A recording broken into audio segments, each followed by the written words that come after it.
Exercise 12.3 का 3 number question.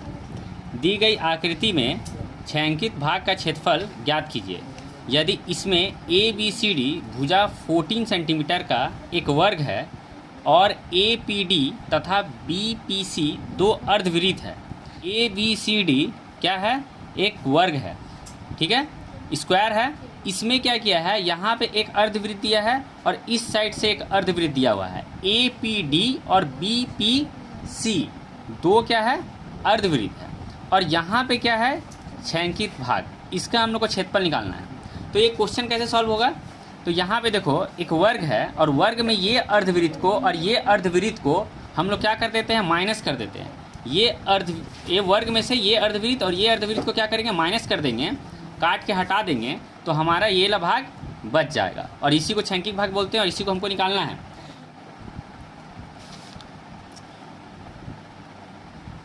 छायांकित भाग का क्षेत्रफल। छायांकित भाग का क्षेत्रफल क्या होगा? वर्ग का क्षेत्रफल माइनस क्या करेंगे? दो अर्धवृत्त का। तो दो लिखते हैं और यहाँ लिखते हैं अर्धवृत्त का क्षेत्रफल। ये पता रहना चाहिए, वर्ग का क्षेत्रफल माइनस दो अर्धवृत्त का क्षेत्रफल। तो यहाँ वर्ग का क्षेत्रफल लिखा जा रहा है, तो वर्ग का क्षेत्रफल का फॉर्मूला क्या होता है? तो होता है भुजा गुना भुजा या फिर ए स्क्वायर। तो यहाँ हम लोग लिख देते हैं ए स्क्वायर, ठीक है। ए बोला जाता है इस साइड को, इस साइड को, इस साइड को और इस साइड को। वर्ग का चार भुजा होता है तो उसको ए बोलते हैं। तो सभी भुजा क्या होता है? आपस में बराबर होता है। तो वर्ग का क्षेत्रफल हो जाएगा ए स्क्वायर माइनस 2 इंटू अर्धवृत्त। अर्धवृत्त का क्षेत्रफल क्या होता है? तो अर्धवृत्त का क्षेत्रफल होता है पाई आर स्क्वायर बाई 2। तो यहाँ पे क्या होगा? ये 2 और ये 2 कट जाएगा, तो हमारा क्या बचेगा? A square minus pi R square. तो यहाँ पे देखो आर स्क्वायर दिया गया है। आर मतलब त्रिज्या। त्रिज्या क्या होगा? तो यहाँ पर एक वृत्त है, तो वृत्त का ये साइड से ये साइड का जो डिस्टेंस है इसको बोलते हैं हम लोग व्यास, डायमीटर। तो त्रिज्या निकालना है। त्रिज्या मतलब रेडियस, तो मतलब हाफ निकालना होगा। तो यहाँ हम लोग जानते हैं कि वर्ग का सभी भुजा आपस में बराबर होता है और ये हमारा वर्ग का साइड दिया गया है 14 सेंटीमीटर। वर्ग का भुजा दिया गया है 14 सेंटीमीटर। तो यहाँ लिख देते हैं वर्ग का भुजा ए इज इक्वल टू 14 सेंटीमीटर, ठीक है। और यही जो वर्ग है 14 सेंटीमीटर, सभी साइड बराबर होता है, तो यहाँ से यहाँ तक का भी डिस्टेंस क्या हो जाएगा? 14 सेंटीमीटर। ये भी 14 है, ये भी 14 है और ये भी 14 है। तो ये क्या हो जाएगा? वृत्त का क्या हो जाएगा? व्यास हो जाएगा। तो यहाँ लिख सकते हैं हम लोग वृत्त का व्यास, जो क्या कहलाएगा? डायमीटर, जो डी कहलाएगा। कितना दिया है? 14 सेंटीमीटर। और हमारा क्या निकालना है? रेडियस निकालना है। तो रेडियस कैसे निकलता है? तो रेडियस त्रिज्या बराबर होता है डी बाई 2। त्रिज्या क्या होगा? व्यास का आधा कर देते हैं तो त्रिज्या निकलता है। तो डी कितना है तुम्हारा? 14 दिया है, यहाँ 14 लिख देते हैं, नीचे 2 लिखते हैं, काट देते हैं। कितना बार में कटेगा?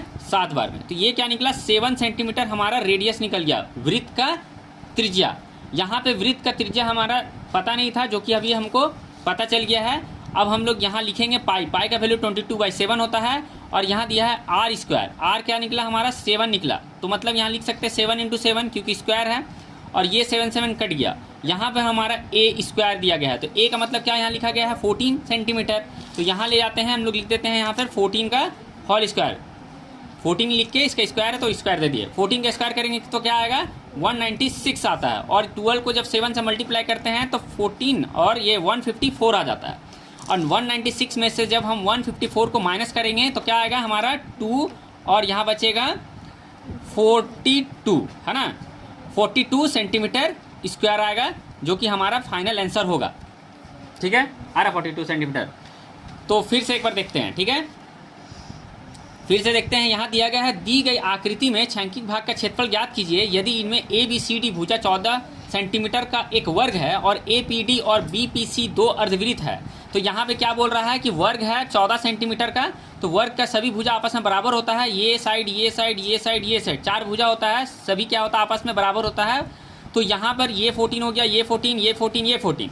जब यहाँ पर ये 14 हुआ तो ये क्या है? अर्धवृत्त है। हमारा वर्ग में से छायांकित भाग को निकालना है, क्या करके? तो ये एक वर्ग में से दो अर्धवृत्त को माइनस कर देंगे तो ये हमारा छायांकित भाग का क्षेत्रफल निकल जाएगा।